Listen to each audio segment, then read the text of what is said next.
Okay, folks, it's your buddy Mike Messier. Surprise, surprise. It's a special Tuesday morning live and interactive Messier time, Mike Messier. Whatever you're doing today, I hope it's fun, enjoyable, productive, something you need to do, something you want to do.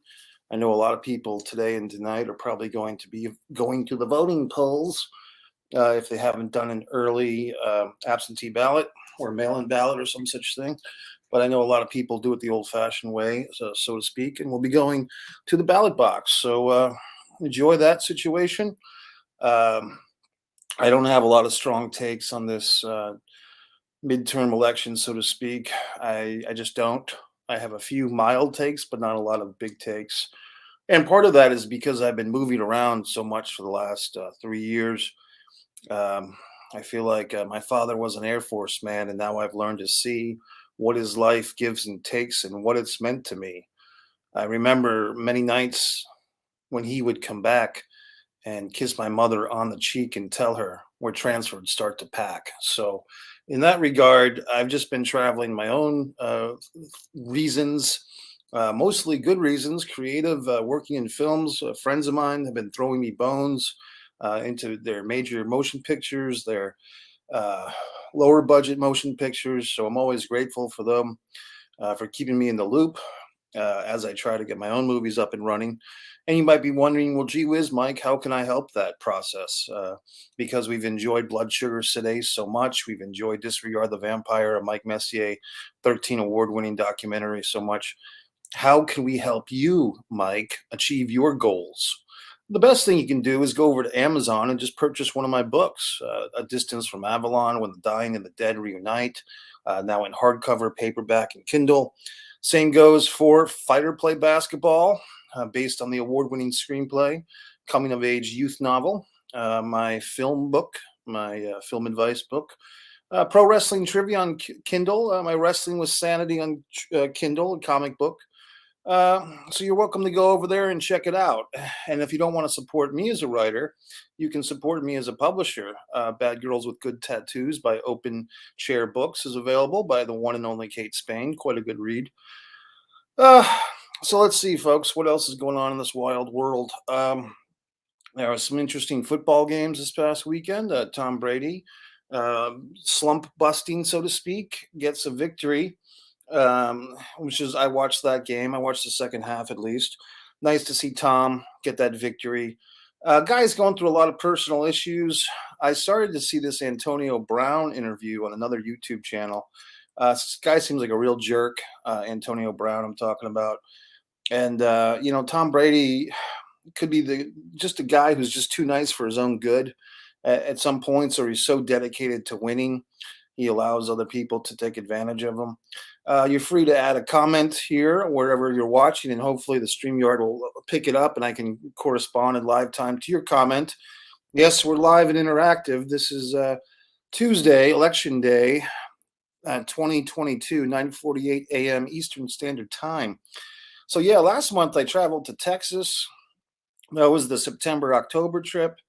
A few weeks before that, I went down to Vero Beach for a summertime creative trip. Did some filming, did some editing. Those two projects I hope to complete on this current New England trip. And before that, in August, I went up to New England. So I've been traveling quite a bit, and to be honest, every time I travel, my car gets a little bit junkier. Just bottle caps or bones or all types of things that just get accumulated in your car when you're driving around a lot. So yesterday and the day before, I put some effort into cleaning up that evidence. I mean, that stuff and cleaning out my car. And which is, it always feels a little bit good when you clean out your vehicle. You feel like you're doing your vehicle a service. You feel like you're lightening the load a little bit, like your car is dragging all this stuff all over the place.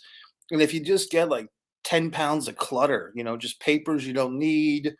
For me, a lot of times it's recycling things because I don't like to just throw plastic bottles or aluminum cans in the trash can. I like to find usually a Wawa will have nice recycling.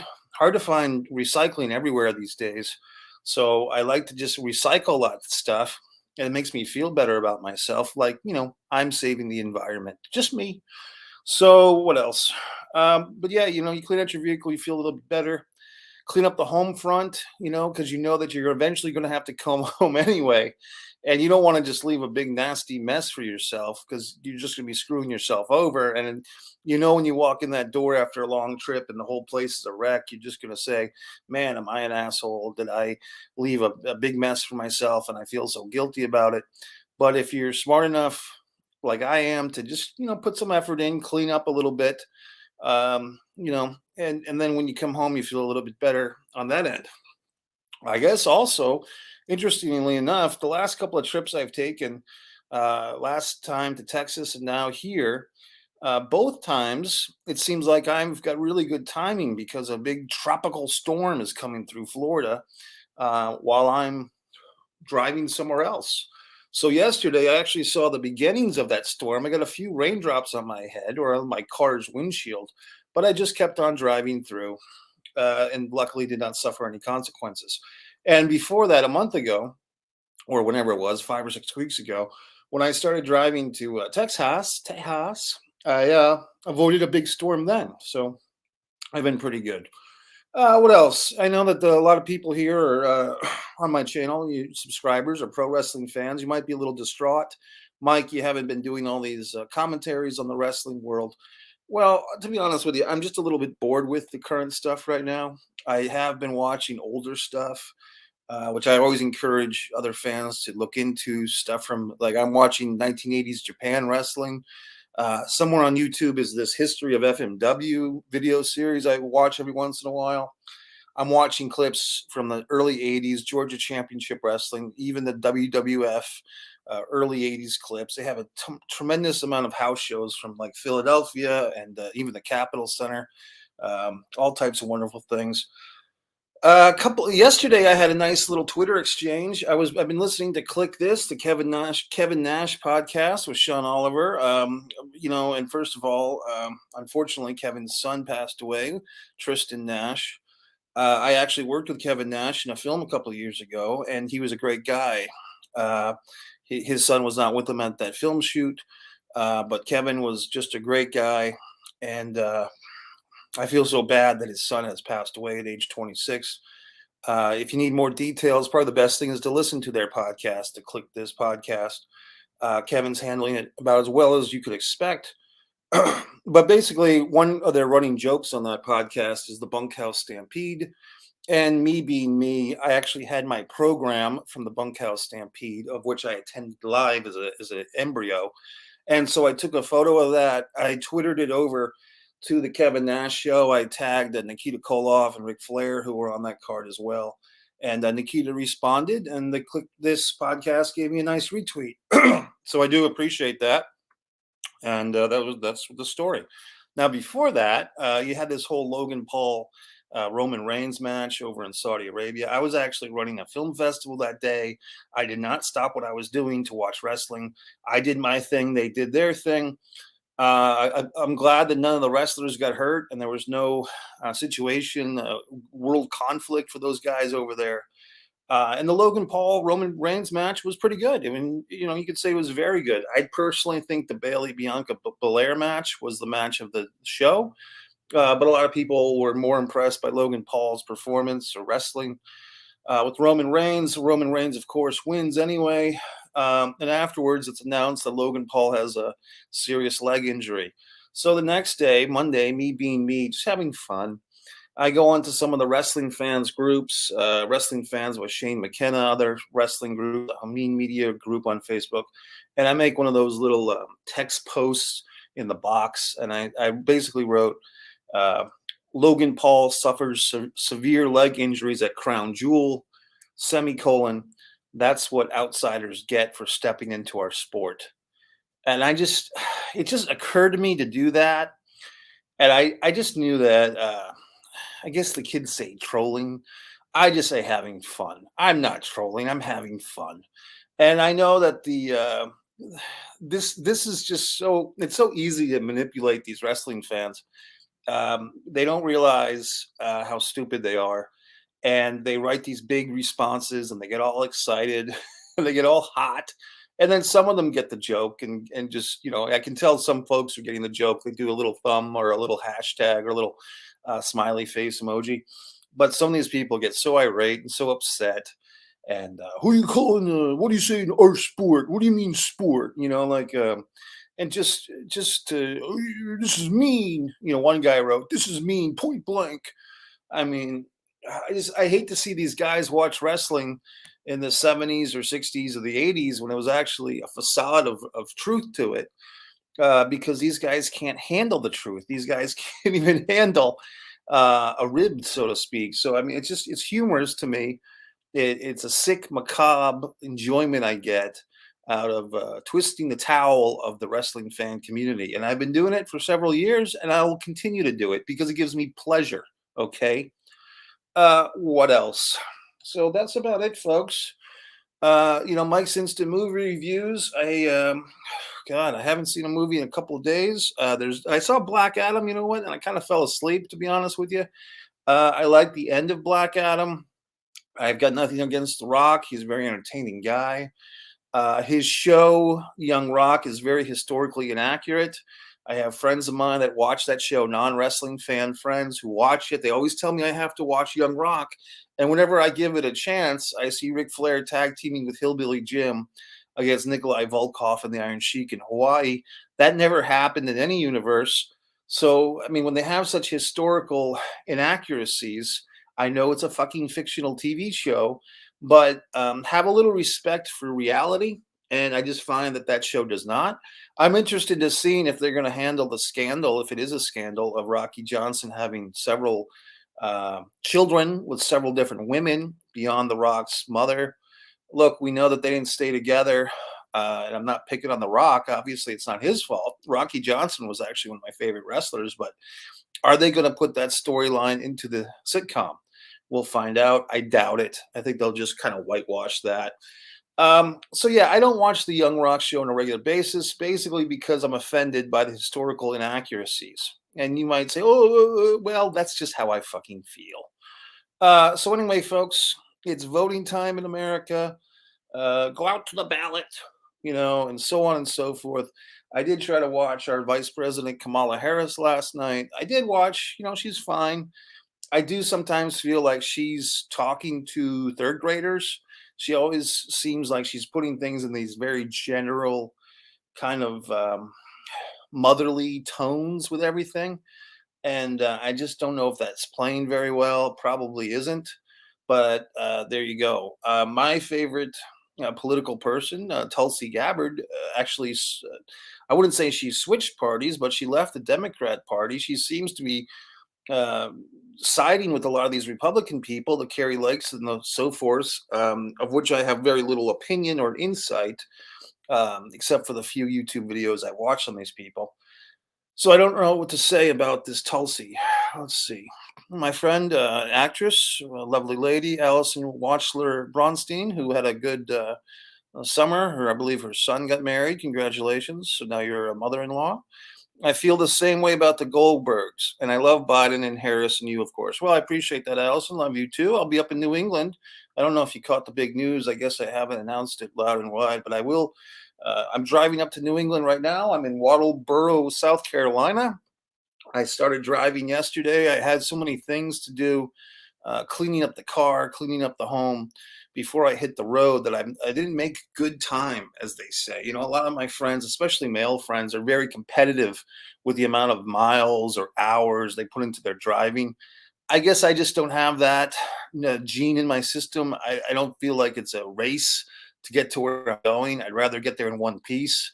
So I'm taking my sweet time in my driving, but most likely Thursday I'll be in New England for several weeks. Actually, I'll be there for most of the weeks of November, Allison. So I'm hoping I'll see you.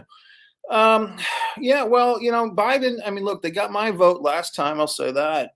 And I did feel like Jumping Joe had like a fresh pack of batteries in his back for the 6 months before the election. Like I remember the summer of. I guess it would be the summer of 20. Was it summer of 2019 or the summer of 2020 before the actual election? I guess it would be the summer of 2020. It looked like Joe had a fresh pack of batteries in him, because he had like a good like couple of months where he wasn't making any guffaws. He was really strong for several months, but he hasn't been as strong. I mean, let's just be honest. He hasn't been. He's had some moments.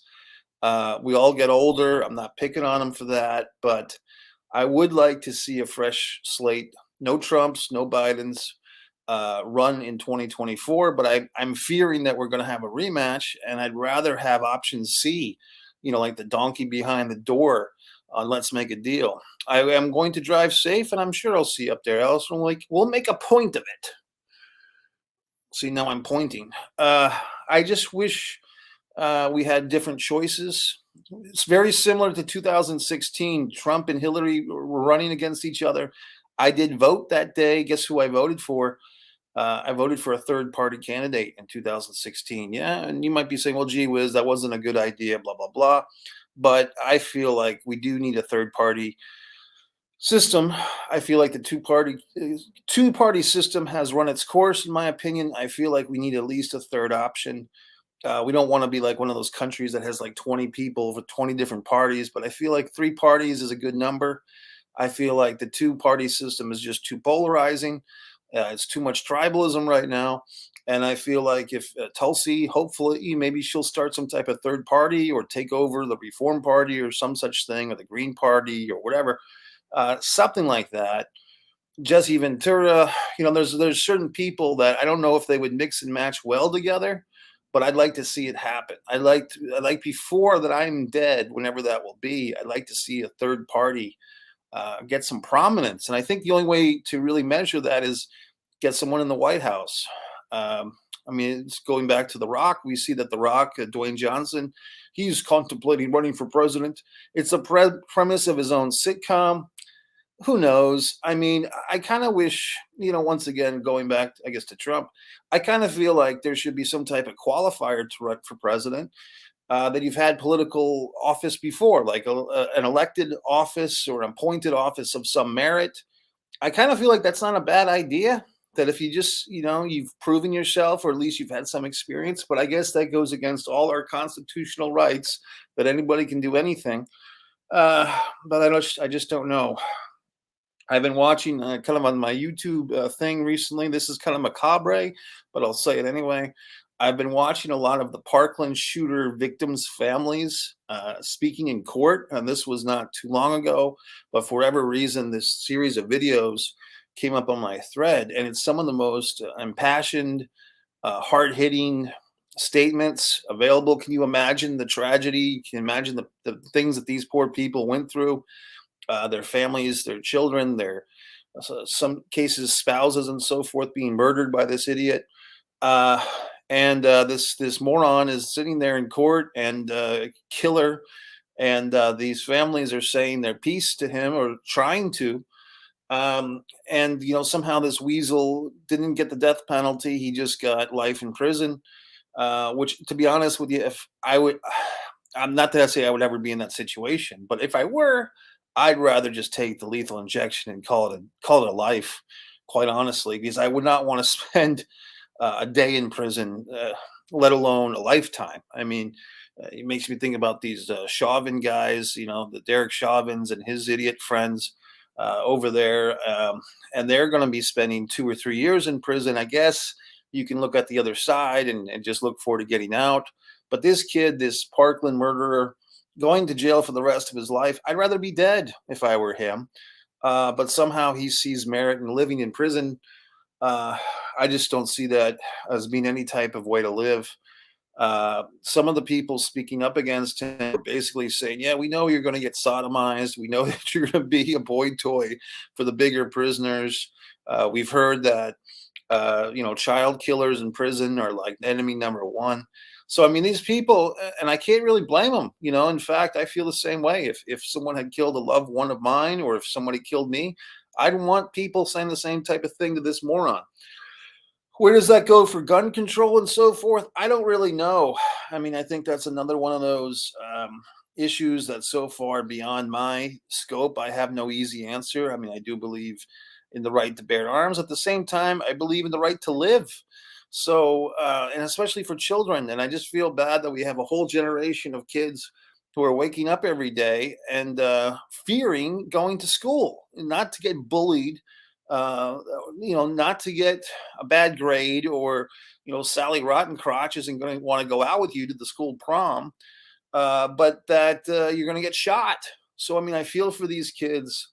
I used to kind of be very generationalist and look down on the Generation Zs and the millennials and all these people.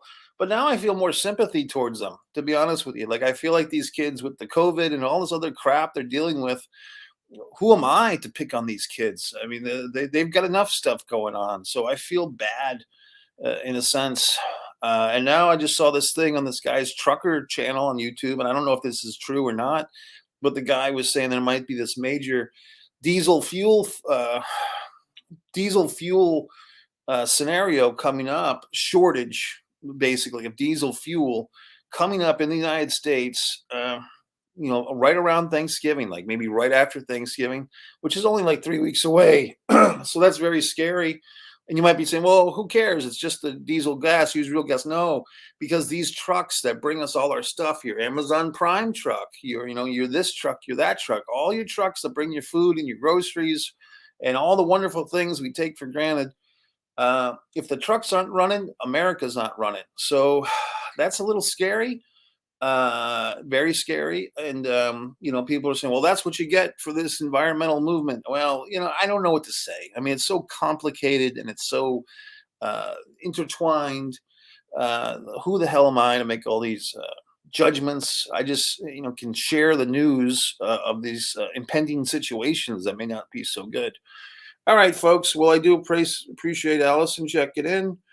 The Goldberg show, I'm trying to remember. I don't think I've ever watched that show, to be honest with you. I think it's a comedy. I think I have watched a little bit of it.